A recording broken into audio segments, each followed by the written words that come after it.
Galerinha, tudo bem com vocês? Guilherme Campos aqui, professor de Educação Física da Rede Estadual do Maranhão.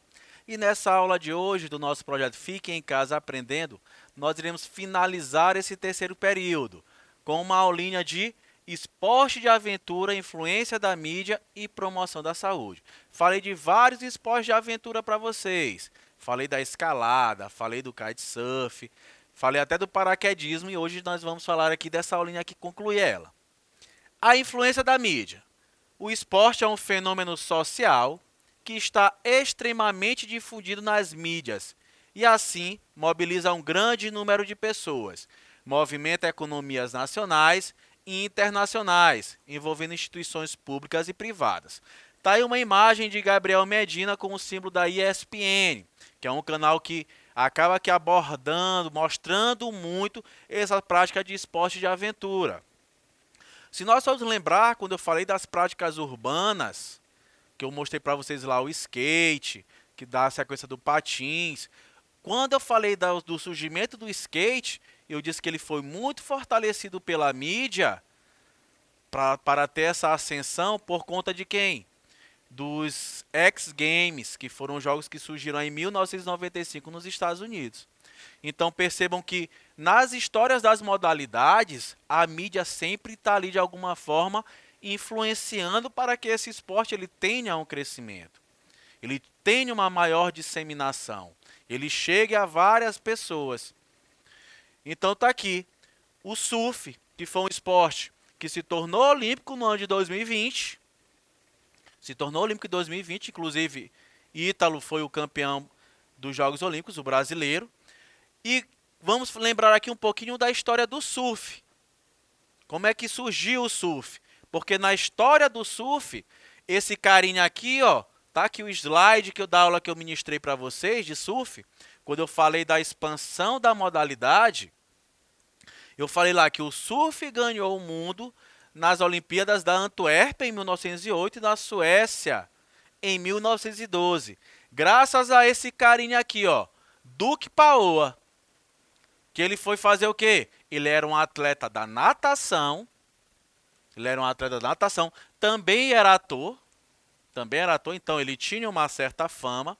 Então, nesses jogos aqui, ele aproveitou para fazer o quê? Para suas horas de folga, ele mostrar um pouco ali do seu estilo de vida. Do que ele gostava de praticar. Que era o quê? Que era o surf. Então, ele de forma muito inteligente, apaixonado pela modalidade e queria que ela tivesse uma maior expansão, e ele já trabalhava frente às câmeras, e ele sabendo que as câmeras do mundo estavam voltadas ali para os Jogos Olímpicos nesse período, ele aproveitou esses holofotes para dar mais conhecimento, expandir um pouco essa modalidade do surf. Já que ele era um influenciador, assim ele conseguiu influenciar muitas pessoas a buscarem a prática do surf. E logo o surf começou a se expandir no mundo todo. Então percebam como a mídia ela tem essa importância. Aqui já foi um cara que ele já era da mídia como ator, era um multicampeão e ele aproveitando isso, esse conhecimento que ele tinha, aproveitou para mostrar ali um pouco para o mundo o seu estilo de vida e a graça acabou pegando, digamos assim.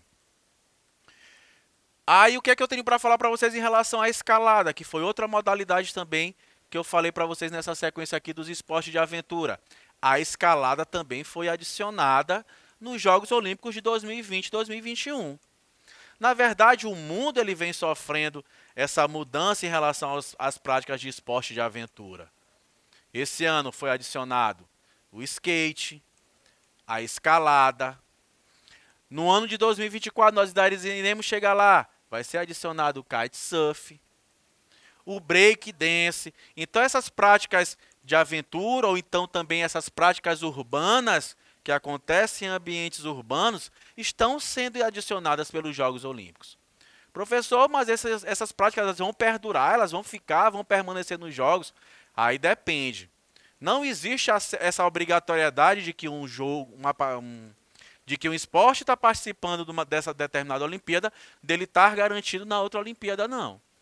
Tem uma série de fatores aí que podem influenciar com isso. Inclusive o quê? A mídia. o interesse do telespectador. Porque aqui tem o interesse financeiro.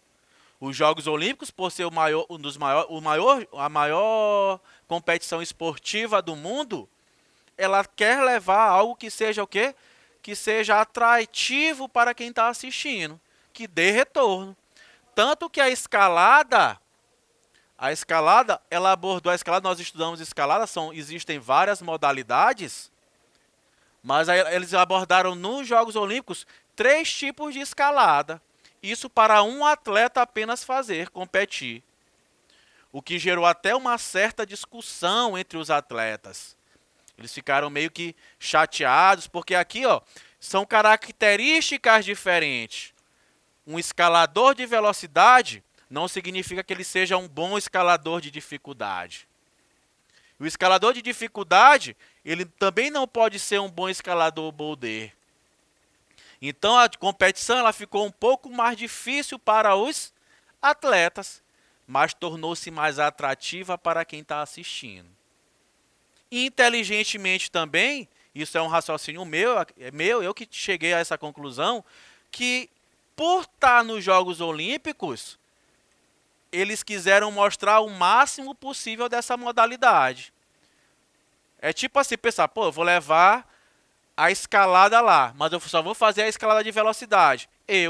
Talvez você só ia ficar conhecendo a escalada de velocidade.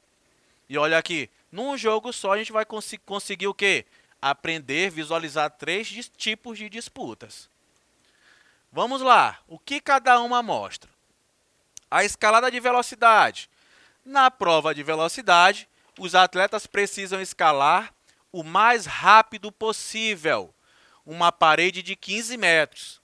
Na classificatória, cada participante terá 2 tentativas para fazer o tempo mais rápido possível. Já na final, eles se enfrentam em duelos eliminatórios, onde o vencedor avança de fase. Então está aqui ó, uma imagem de uma disputa de uma escalada de velocidade. Quando eu falo de velocidade, a gente já associa um pouquinho aqueles esportes de marca, onde vence quem chegar primeiro. São colocados aqui 2 paredões idênticos, paralelos, um ao lado do outro, com as Hs no mesmo localzinho, e vai vencer aquele atleta que chegar primeiro ao topo, certo? Essa é a escalada de velocidade, uma parede de 15 metros. Visualizamos, aprendemos um pouquinho da escalada de velocidade. Aí temos outro tipo, que é a escalada boulder. Os atletas escalam uma parede de rotas fixas, com 4,5 metros na classificatória. Cada escalador terá 5 linhas de boulder, com 5 minutos disponíveis para cada linha. Na final, serão 4 linhas de boulder e 4 minutos cada. Quem chegar ao topo de cada linha, ao menor número de tentativas, leva a melhor. Então, percebam aqui, ó, pela aquela imagem anterior, façam a comparação em relação a essa. Olha como o grau já é diferente. Aqui já é uma escalada boulder, já tem uma dificuldade um pouco maior. A disputa já não acontece como acontecia lá naquela outra, paralelamente, uma disputa quem chegar primeiro. Claro que aqui vence quem chegar no tempo menor, mas a escalada ela é diferenciada. Então, as características dos escaladores também são diferenciadas. Se nós formos falar daquelas questões das capacidades físicas que vocês estudaram no primeiro ano, aqui exige muito de resistência muscular, exige muito de flexibilidade. Já no outro lá, exigia muito o quê? Muito de explosão muscular, muito de agilidade, muito de velocidade de membros.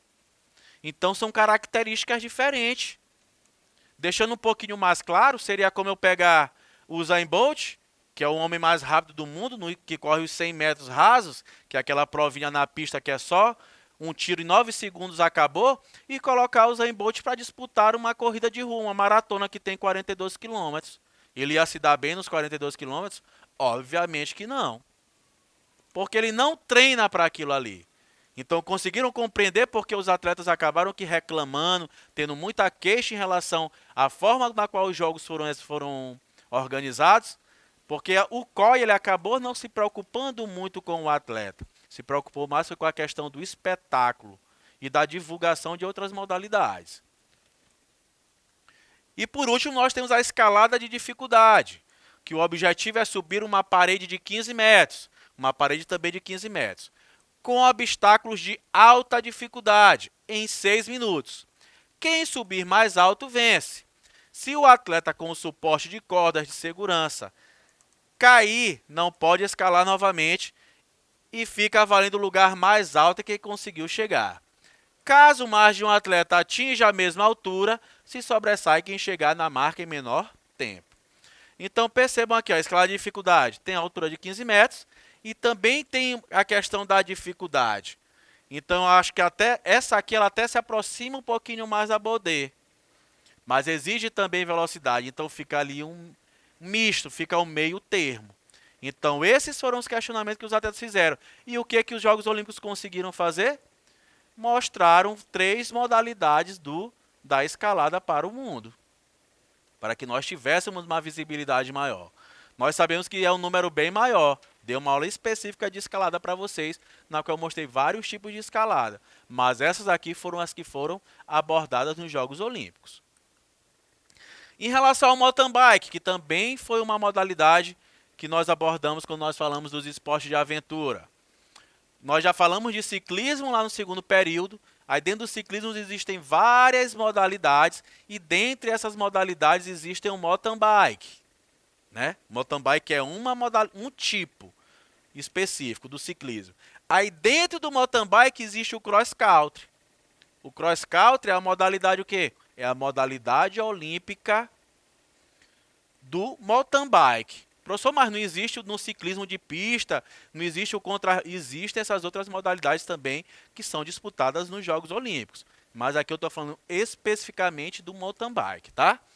Então, no mountain bike, essa categoria representa as corridas de longa distância, que desafiam os participantes em um percurso normalmente de mais de 30 quilômetros, variando sempre entre subidas e descidas íngremes. Esse percurso apresenta possibilidades de muita aventura. Foi adicionado quanto aos Jogos Olímpicos?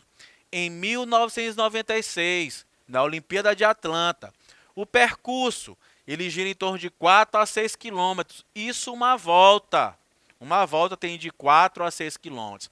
Eu lembro que eu disse lá na aula para vocês, quando eu falei de mountain bike, que os atletas, eles não sabem o percurso. Eles conhecem esse percurso bem próximo da competição. Tudo com o objetivo de quê, pessoal? Mais uma vez, de tornar essa disputa atrativa para quem está assistindo. Tá certo? Sempre isso, o objetivo é tornar algo mais atrativo. Se vocês visualizarem a imagem aí, ó, o trechinho, 15% apenas dela, que é de terreno plano, eles colocam às vezes um terreno plano que era para o atleta adquirir maior velocidade, para deixar aquele esporte mais dinâmico, mais movimentado, mais plástico, tudo com o interesse de quê? De fazer com que nós pregamos nossos olhos frente à telinha, a gente dê audiência, a gente consuma aquele produto, tá certo? E a duração de uma competição gira em torno de 90 a 105 minutos. E temos aqui ainda o kitesurf. Mais uma vez aqui, esse é um slide de uma aula que eu dei para vocês quando eu falava dos equipamentos. Olha o que eu botei bem aqui, ó, circulado aqui de vermelho, Fórmula Kite, uma das modalidades do kitesurf, que são várias também, né? Mas somente essa aqui, que é a Fórmula Kite, vai estar adicionada aos Jogos de Paris em 2024. Então perceba aquilo que eu falei para vocês no início da aula. A prática dos esportes de aventura, a prática também daqueles esportes urbanos mais radicais, estão entrando com tudo nos Jogos Olímpicos. Inclusive, até li um artigo na qual o pessoal fala que os jogos estão se adaptando à tendência do que está acontecendo, que alguns esportes já são monótonos demais, que são para ser retirados e tal. Uma visão lá meio louca lá que também não vale eu discutir aqui com vocês. Mas esses esportes eles estão tomando conta do cenário dos Jogos Olímpicos. E estão se tornando bem atrativos para o público. Então, se é atrativo, bem fácil ter o quê? A sua permanência. Inclusive, galera, nessa modalidade aqui do kitesurf, nós temos uma grande chance de medalhas do Brasil com o maranhense, Bruno Lobo. Mostrei no slide lá para vocês. Se eu não me engano, ele é pentacampeão brasileiro, já foi campeão pan-americano também desse tipo de modalidade. De benefícios das práticas esportivas, nós temos vários. Falei aqui das práticas de aventura, como eu falo quando eu vou finalizando todos esses conteúdos aqui, qualquer movimento corporal que vá resultar num gasto calórico maior do que os níveis de repouso, que isso é atividade física, é válido para o ser humano. Ou então, se você é um indivíduo que procura se exercitar, que realiza atividade física de forma planejada, estruturada, repetitiva, que visa a melhoria dos componentes da aptidão física, que isso eu estou dando o conceito de exercício físico, é melhor ainda. O que nós não podemos fazer é cair no estado de sedentarismo e acabar aqui trazendo para nós aquela série de doenças que nós já sabemos, que vocês já têm consciência. Porque quase todas as aulas eu falo isso aqui para vocês. Porque é o meu papel como profissional de educação física, professor de educação física, é ofertar para vocês as vivências práticas de várias modalidades e, além disso, também conscientizar vocês dos riscos da ausência dessas práticas de atividade física ou exercício físico. Então, como benefício psicológico, aumenta a autoestima, reduz a depressão e a ansiedade, reduz o estresse, melhora a autoimagem, desenvolve a personalidade. Os benefícios cognitivos têm a ver com a cognição, potencializa o aprendizado, aumenta a concentração, otimiza o raciocínio, melhora a estratégia, melhora o rendimento escolar. Fiz questão de colocar uma criança em cima de uma prancha, tentando manter-se ali equilibrada. Mas eu não vou falar aqui de capacidade física, de equilíbrio, mas eu vou falar aqui do poder de concentração que essa criança está tendo ali para manter-se equilibrada a essa prancha. Então, tudo isso é trabalhado em qualquer gesto motor que o indivíduo vai executar. No caso aqui, essa criança. Os benefícios biológicos: melhora a saúde cardiovascular, previne a obesidade, o número de obesos no mundo aí tem aumentado de forma substancial, previne a diabetes, que é uma doença aí que não tem cura, uma vez diabético, para sempre diabético, e nós temos muitas pessoas aí que têm sua predisposição genética, então o cuidado tem que ser redobrado. Então a prática de exercícios físicos faz com que essas taxas de glicêmica do nosso sangue mantenham-se ali dentro do padrão. Fortalecimento dos ossos, melhora o aumento do tônus muscular. Ora, já estudamos quando eu falei para vocês de sistema muscular. O sistema muscular é um sistema que ele precisa de estímulo.